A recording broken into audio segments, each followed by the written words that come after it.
आज भारतीय शक्ति चेतना पार्टी लाडवा विधानसभा से प्रत्याशी विक्रम सैनी की गांव सुल्तानपुर में एक जनसभा हुई। हम उम्र प्यारे बच्चों, भाइयों और बहनों, आज हम भी आपके बीच में एक भारतीय शक्ति चेतना पार्टी के उम्मीदवार के रूप में आपके बीच में अपनी बात कहने के लिए आए हैं। नेको पार्टी के लोग यहाँ पे हर गांव में जाते हैं, अपनी बात रखते हैं, लेकिन भारतीय शक्ति चेतना पार्टी का मिशन थोड़ा उनसे अलग है। वह मिशन क्या है कि आज का जो सामाजिक परिवेश बन चुका है, हर गांव में तरक्की भी हो रही है, सब काम हो रहे हैं, परिवार भी तरक्की कर रहे हैं, दिन रात मेहनत करते हैं, लेकिन उस कारोबार को भविष्य में हमारा टिकाऊ रूप से संभला रहे, हमारे बच्चे आगे संस्कारवान बने रहें, उसके लिए एक बहुत महत्वपूर्ण हमारे पास एक बहुत बड़ी जिम्मेवारी है। हर परिवार के पास जिम्मेवारी है। वो क्या जिम्मेवारी है कि आज चारों तरफ जिस प्रकार से वातावरण बनाया जा रहा है, अनेकों गैंग के गैंग काम करते हैं ताकि सनातन धर्म के बच्चे उनको कहीं ना कहीं नशे में लत के अंदर लगाया जाए। गंभीर विषय है। भले हम आज आपको वोट मांगने के माध्यम से आए हों, आज हम आपके बीच में अपनी बात कहने के लिए आए हों, क्योंकि वोट देना, अपना मत देना अपना अधिकार है। सैकड़ों हजारों बच्चों की जिंदगियां ले ले, लेकिन हम तो वोट देंगे उसी को। अरे वो है तैसे कहां से हुए समाज के? एक या दो बच्चा हमारे पास मुश्किल से है और हम छोटे से स्वार्थ के लिए, पैसे के स्वार्थ के लिए अपने बच्चों का भविष्य बेच दें। कहीं ना कहीं इस पे मनन चिंतन हम लोगों को करना पड़ेगा, गहराई में करना पड़ेगा। ये कोई इतना गंभीर विषय है कि हम आज आप लोगों के से हमारी बात ध्यान से सुन लोगे, उस पर मनन करोगे, चिंतन करोगे, और अपने गांव का भी अगर मनन चिंतन करोगे, कितने बच्चे नशा करते हैं, कितने लोग नशा करते हैं दूसरे प्रकार का, तो निश्चित ही आप गहराई से सोचने के लिए मजबूर हो जाएंगे। क्योंकि वोट तो आती रहेगी, चलती रहेगी, लेकिन हम अपना नशा मुक्त हरियाणा, खुशहाल हरियाणा अभियान जो हमने 20 सालों से यहाँ पे चलाया हुआ है, जिसके तहत हम लोगों ने लाखों लोगों, परिवारों को नशा मुक्त बना करके आज वो हमारे साथ कंधे से कंधा मिला करके काम करता है।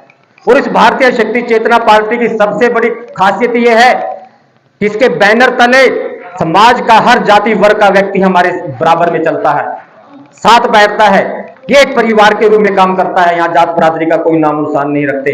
अपनी बरादरी होगी किसी की, उसकी चिंता करें, उसका नाम रोशन करें, खेलें, खिलाड़ी बने। लेकिन खेल खिलाड़ी कैसे बनेंगे? जब नशा मुक्त हमारे बच्चे होंगे, तभी जाकर के खिलाड़ी अच्छे बन सकते हैं, और तभी जाकर के अपना नाम रोशन कर सकते हैं, परिवार का नाम रोशन कर सकते हैं और समाज का नाम रोशन कर सकते हैं। अभी मैं 2 वर्ष में राष्ट्रीय स्तर की पार्टी है, तीसरे विकल्प के रूप में उभर रही है।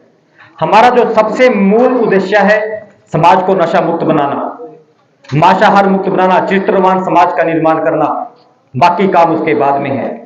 मेरे प्यारे भाइयों और बहनों, माताओं, जरा सोचो, जिस घर में कोई नशा करता हो, जिस घर में कोई किसी प्रकार का नशा करके आता है, बहुत ज्यादा नशे में लिप्त है, उस घर की स्थिति और परिस्थिति क्या होगी, क्या होती है, माताओं बहनों से कोई ज्यादा नहीं जानता। या वो लोग भी जानते हैं जो पड़ोस में रहते हैं, नशा मुक्ति का जीवन जीते हैं, कहीं ना कहीं वो भी परेशानी का सामना करते हैं। बड़ी गंभीर स्थिति है नशा। ऐसा कोई गांव नहीं बचा जहां पे 2-4 बच्चे इस प्रकार के नशे में लिप्त हैं। कई गांव में तो ऐसी संख्या देखने को मिली, 20-20 बच्चे, नौजवान, हट्टे कट्टे, अच्छे परिवारों के, गरीब परिवारों के, 1-1, 2-2 बच्चा मुश्किल से है, लेकिन भयंकर प्रकार का नशा, चिट्टा नशा, इंजेक्शन का नशा, ये नशा, गांजा, फेम, चर्च, ना जाने कितने प्रकार के नशे आज समाज के बीच में हमारे बच्चों को चपेट में लेते चले जा रहे हैं। इस गांव में भी होंगे, क्योंकि कोई को ऐसा नहीं बचा। उसकी हमारी जो मुहिम पिछले 20 सालों से काम कर रही है, तो पार्टियों को चिताया, दूसरी पार्टियों को ज्ञापन के माध्यम से धरने दिए गए, यात्राएं निकाली गई। अभी 2 दिसंबर को हमने कुरुक्षेत्र में लगभग 5000 लोगों ने, समाज के लोगों के साथ मिलकर के, हमारे पार्टी के लोगों ने, भगवती मानव कल्याण संगठन के लोगों ने इकट्ठा होकर के नशा मुक्ति एक रैली निकाली गई थी और ज्ञापन दिया गया था कि सरकार इस पे गंभीरता से संज्ञान ले। हमारे बच्चे नशे के शिकार होते जा रहे हैं और शिकारों, जो जितनी भी सरकारें हैं, उनका कोई ध्यान नहीं है।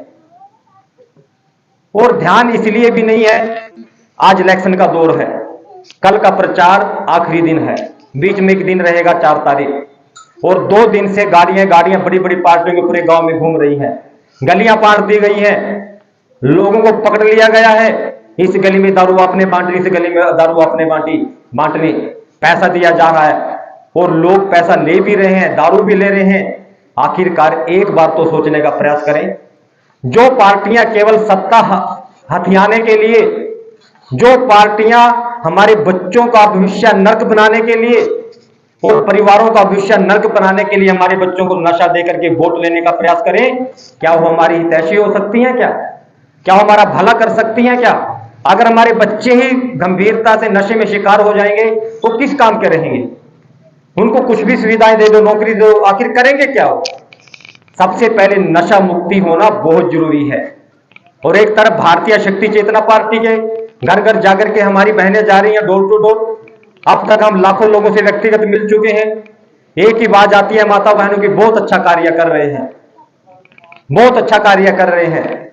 लेकिन हमने कहा, समाज के बीच में हमारी जो बहनें जा रही हैं उन्होंने भी कहा कि अच्छा कार्य तभी फलीभूत होगा, हमारे बच्चे तभी सुरक्षित रहेंगे जब आप लोगों का सहयोग हमें प्राप्त होगा।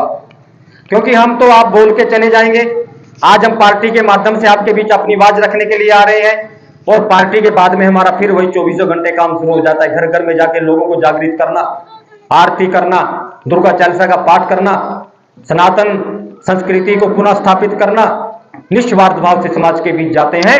एक भी समाज का कोई व्यक्ति ये नहीं कह सकता कि हमारे पास से पैसे लिए जाते हैं। आज भी ये भारतीय शक्ति चेतना पार्टी के कर्मठ जो कार्यकर्ता लगे हैं, बहनें लगी हैं, हम 11 प्रत्याशियों के रूप में पूरे हरियाणा प्रदेश में इलेक्शन लड़ रहे हैं और तीसरे विकल्प के रूप में पूरे भारतवर्ष में पार्टी धीरे धीरे बढ़ रही है। हमें जल्दबाजी नहीं है। जितना समाज हमारी पार्टी के माध्यम से जागृत होगा नशा मुक्ति को लेके, उतना ही पार्टी हमारी मजबूती से समाज हित में, जनहित में, राष्ट्र हित में और हमारे बच्चों के हित में, परिवारों के हित में, गांव के हित में काम करती चली जाएगी। क्योंकि ये पार्टी समाज के लिए पार्टी हो सकती है, लेकिन जिस पार्टी का नाम भारतीय शक्ति चेतना पार्टी हो, वो पार्टी कोई आम पार्टी नहीं हो सकती। विषय में उसका स्वरूप क्या होगा, समाज इसको देखेगा। भारतीय शक्ति चेतना पार्टी जिसमें शक्ति नाम दिया गया हो, जो आदि शक्ति जगदम्बा का एक नाम होता है, मां को शक्ति बोलते हैं और शक्ति से चेतनता प्राप्त होती है। जिसके शरीर में शक्ति होती है वही अच्छे से कार्य कर पाता है। शरीर में शक्ति क्षीण होती चली जाए तो शरीर टूटा रहता है, कुछ प्रकार का कोई काम नहीं करता। लेकिन दूसरी राजनीतिक पार्टियों की, बड़ी बड़ी पार्टियों केवल अपने सीट निकालने के चक्कर में हमारे बच्चों की शक्ति क्षीण कर रहे हैं, उनकी चेतना को अचेतन में बदलने का प्रयास कर रहे हैं। क्योंकि नशा करने वाला व्यक्ति बेसुध हो जाता है और बेसुध व्यक्ति काम क्या करेगा, यहां पड़ा वहां पड़ा। अगर थोड़ी सी उसको सुध आने लगी नशा करते करते, वह परिवार में लड़ना शुरू कर देता है, परेशान करना शुरू कर देता है, माताओं बहनों पे अत्याचार करना शुरू कर देता है। क्योंकि नशा सब अपराधों की जड़ है। अगर नशा खत्म कर दिया जाए, नशा मुक्त समाज बना दिया जाए, तो सैकड़ों प्रकार के अपराध अपने आप खत्म हो जाएंगे। लेकिन होंगे कैसे? सरकारें बेचती हैं, बड़े बड़े थाने में जाते हैं कि भैया यहाँ पे नशा बिक रहा है, कार्रवाई नहीं करते, पूरा उनके पास चढ़ावा जाता है, पैसा जाता है और जब गहराई में जाते हैं तो बड़े बड़े राजनेताओं का हाथ निकलता है नशे में।